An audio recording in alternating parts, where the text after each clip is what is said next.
ভূত প্রেতকে আপনারা কে কয়জনে বিশ্বাস করেন জানি না। তবে এই ধরনের অলৌকিক বা ভয়ংকর ঘটনাগুলো যার সাথে ঘটে, সেই ভয়ংকর অভিজ্ঞতার অনুভূতি একমাত্র সেই বুঝে। আসসালামু আলাইকুম, আমি ফারজানা বলছি, ফারজানা এন্ড পারভেজ ব্লগস থেকে। কেমন আছেন আপনারা? আশা করি আল্লাহর রহমতে যে যেখানে আছেন ভালো আছেন, সুস্থ আছেন। সন্ধ্যার নাস্তার জন্য কিছু ফলমূল কেটে নিয়েছি। এই সময় ফলমূলগুলো খুব মিষ্টি থাকে, বিশেষ করে পেঁপে, পেয়ারা এগুলো খুব মিষ্টি থাকে। কিন্তু যত যাই বলেন, এই শীতের মধ্যে গরম গরম ধোয়া ওঠা খাবার বা ভাজা পোড়া খাবার এগুলোর দিকে আসলে মনটা টানে। এই তো নাস্তার প্রিপারেশন নিচ্ছি, বাচ্চাদের সবাই আমরা নাস্তা করে নিব। তারপর কিছু টুকিটাকি সংসারের জিনিসপত্র কেনার প্রয়োজন ছিল, সেগুলো গুছিয়ে নিব। তা একটু পরেই দেখতে পারবেন।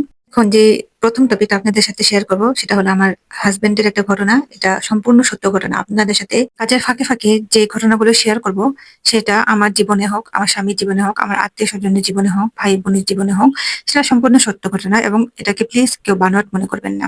যদি আমার ভিডিওর কোনো অংশ আপনাদের ভালো লেগে থাকে তাহলে অবশ্যই আমার চ্যানেলটিকে সাবস্ক্রাইব করবেন এবং লাইক ও কমেন্ট করে আমার পাশে থাকবেন। ঘটনাটি ঘটে বিয়ের আগে। আমার স্বামী তখন ভার্সিটিতে পড়ে। আমার শ্বশুর এই এলাকায় যখন বাড়ি করে, তখন প্রায় আশেপাশে তেমন একটা বাড়ি ঘর ছিল না, একদম ফাঁকাই ছিল। তো একদিন রাতে তার ঘুম ভেঙে যায়, সে বাথরুমে যাবে। তো তখন শীতকালও ছিল। ঘরের লাইটটা অন করে তাকিয়ে দেখে রাত 1টা বাজে, ঘড়ির দিকে তাকিয়ে দেখে। তারপর সবাই তো ঘুমাচ্ছে। এখন সে খুব একটা ভূত প্রেতে আসলে বিশ্বাস করে না। সে বিশ্বাস করে না এবং খুব একটা ভয়ও পায় না। তো তার মনে তখন এতটা ভয় ছিল না যে রাতে সে টয়লেটে যাবে। টয়লেটটা ছিল আবার আহ ঘরের বাহিরে, বাথরুমের মধ্যে অ্যাডজাস্টেড তখন ছিল না, তখন বাইরে ছিল টয়লেটটা। তো তার মনে যেহেতু এই ভূত প্রেতের কোনো ভয় নেই, তাই সে তারা আম্মা আব্বাকেও ডাক দেয়নি যে সে বাথরুমে যাবে। তখন সে বের হয়ে গেল। বাথরুম থেকে ফেরার পথে সে হঠাৎ দাঁড়িয়ে গেল। হঠাৎ দেখলো যে কেউ একজন দাঁড়িয়ে আছে, সাদা কাপড় পরা একদম। সে যে স্টিল সেখানে দাঁড়িয়ে আছে, সে নড়াচড়া করছে না এবং তার যে সাদা কাপড় পরা ছিল সেই কাপড়টা বাতাসে উড়ছে। তো আমার হাজবেন্ড এতটাই ভয় পেয়ে গিয়েছিল, সে ভূত পেতে কিন্তু বিশ্বাস করে না, তারপর সিচুয়েশন এরকম ছিল, সে ভয় পেতে বাধ্য ছিল। সে চিৎকার দিতে পারছিল না, কাউকে যে ডাকবে সেটারও শক্তি ছিল না এবং তার মনে হচ্ছিল তার পা কেউ মাটির সাথে আটকে ধরে রেখেছে। সে যে দৌড় দিবে সেটা সাহসও পাচ্ছে না। সে কোনো সূরা যে পড়বে সেই সূরাও সে মনে করতে পারছে না। সিচুয়েশনটা এরকম ছিল, সে তার মাথা তখন কাজ করছে না। সে যে অজ্ঞান হয়ে পড়ে যায়নি, সেটাই তখন একটা বড় বিষয় ছিল। তখন সে চিন্তা করলো, এখন যদি সে এখান থেকে না যায়, সারা রাত তো এখানে দাঁড়িয়ে থাকা সম্ভব না। আর যদি সে এখান থেকে চলে যেতে চায়, তাহলে কি সেই জিনিসটা কি তাকে মেরে ফেলবে নাকি কি করবে? এখন সে মনে মনে একটা চ্যালেঞ্জ নিল। যাই হোক, সারা রাত তো এখানে দাঁড়িয়ে থাকবো না। আমাকে যদি সে সেই জিনিসটা যদি মারার, তাহলে আমি দাঁড়িয়ে থাকলেও মারবে, এখান থেকে দৌড় দিলেও মারবে। তো আমি আগে জিনিসটা এখান থেকেই পরীক্ষা করে নিব যে আসলে এটা কি, যা আমি ভাবছি মনে মনে চিন্তা করছি ভূত প্রেত টাইপের, এটা কি আসলে সেটা না অন্য কিছু। তখন সে মনে সাহস সঞ্চার করলো। এখন দৌড় দেবে, এক দৌড়ে ওই সাদা কাপড় পরিহিত জিনিসটাকে সে ধরবে। তারপর যাই হয় হোক, দেখা যাবে হয় বাঁচবে নাহলে মরবে। সেই চিন্তায় সেই কাজটা করলো। এক দৌড় দিল, দৌড়ে সেই সাদা কাপড়টাকে জড়িয়ে ধরে সে মাটিতে পড়ে গেল। এবং তারপরে সে দেখতে পেল এটা তারই বোনের একটা সাদা ওড়না ছিল। ওড়নাটা যেখানে রাখা ছিল তার পেছনে ছিল নারিকেলের গাছ। লাইটের আলোতে এরকম একটা প্রতিমূর্তি তৈরি হয়ে গেছিল, যে মনে হচ্ছিল সেখানে একটা কেউ দাঁড়িয়ে আছে। কেউ সাদা কাপড় পরিহিত কেউ একটা দাঁড়িয়ে আছে। বুঝতে পেরেছিল এটা তার বোনের ওড়না, এটা আর কিছু না। সে তখন ঘরে ঢুকে পড়ে এবং ঘড়ি থেকে তাকিয়ে দেখে প্রায় 2টার মতো বাজে, মানে 1 ঘন্টা সময় সে ঘরের বাইরে টয়লেটের সামনে পার করেছে এবং এই ভয়ঙ্কর ঘটনার মধ্যে দিয়ে পার করেছে। সে যখন আমার সাথে এই ঘটনাটা শেয়ার করলো, তখন বলল, আমি যদি সেই ছায়া মূর্তিটাকে না ধরতাম একটু সাহস নিয়ে, যদি এটা নিজের মনে মনে প্রমাণ করার চেষ্টা না করতাম যে জিনিসটা আসলে কি ছিল, তাহলে হয়তো সেই মনের অজানা ভয়ে আমার হয়তো আমি অসুস্থ হয়ে পড়তাম, হয়তো জ্বর আসতো, হয়তো আমি সেই ভয়ে মারাও যেতে পারতাম।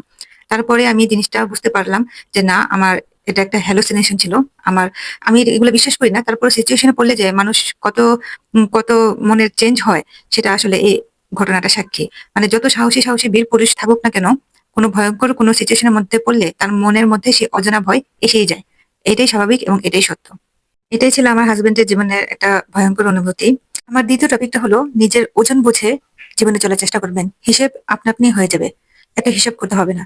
আপনি যদি নিজের ওয়েটটা বুঝেন, আপনি আপনার আর্থিক সামর্থ্য কতটুকু, আপনি কোন লেভেলে আছেন, তাহলেই আপনি অ্যাডজাস্ট করে চলতে পারবেন জীবনের সাথে। হিসেব অটোমেটিকলি আপনি সেটা বুঝে যাবেন।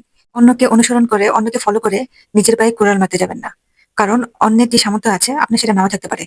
আপনি যদি আপনার সামর্থ্য থেকে বেশি শো অফ করতে চান, এমন একটা সময় আসবে যখন আপনি শো অফ করতে পারবেন না, তখন এর থেকে বেশি অপমানিত হবেন, এর থেকে বেশি লাঞ্ছিত হবেন। সেটা আপনি সহ্য করতে পারবেন না। সেটা আপনি মেনেও চলতে পারবেন না। তখন কি হবে? আপনি আরো বেহিসাবি হয়ে যাবেন। আরো কিভাবে যে আপনাকে অপমান করছে, লাঞ্ছনা দিচ্ছে, তাকে দেখানোর জন্য আপনি আরো চেষ্টা করবেন কিভাবে আমি আরো হাই ক্লাসের মধ্যে যেতে পারি, কিভাবে তার থেকে আরেকটু বেশি কিছু নিজেকে দেখাতে পারি। করবেন না। এটা মোটেও করবেন না। ঘরে ও বাইরে আপনি যদি আপনার নিজের সম্মানটাকে মেইনটেইন করতে চান, আপনি আপনার নিজের পজিশনে নিজেকে যদি সম্মানিত রাখতে চান, তাহলে অবশ্যই নিজের ওজন বুঝে কাজ করবেন। শো অফ করবেন না। এখনকার সময় এরকম একটা ট্রেন্ড হয়ে দাঁড়িয়েছে যে শো অফ করাটাকে মানুষের জীবনের একটা অংশ মনে করে। না, আপনি এই শো অফ এর জগৎ থেকে বের হয়ে আসেন। যাদের সামর্থ্য আছে তারা তাদের লেভেল থেকে করছে। আপনার যখন সামর্থ্য হবে আপনিও করবেন। কিন্তু কাউকে ফলো করে নিজেকে ওই স্টেজে নিয়ে যাওয়ার চেষ্টা করবেন না। যে না আমিও তোমার মতো সেই হাই ক্লাস টাইপের। দরকার নেই। আল্লাহ উচ্চবিত্ত, নিম্নবিত্ত, মধ্যবিত্ত এই ৩ টা শ্রেণীর মানুষ দুনিয়াতে পাঠিয়েছে এবং কিয়ামত পর্যন্ত এই ৩ শ্রেণীর মানুষ দুনিয়াতে থাকবে।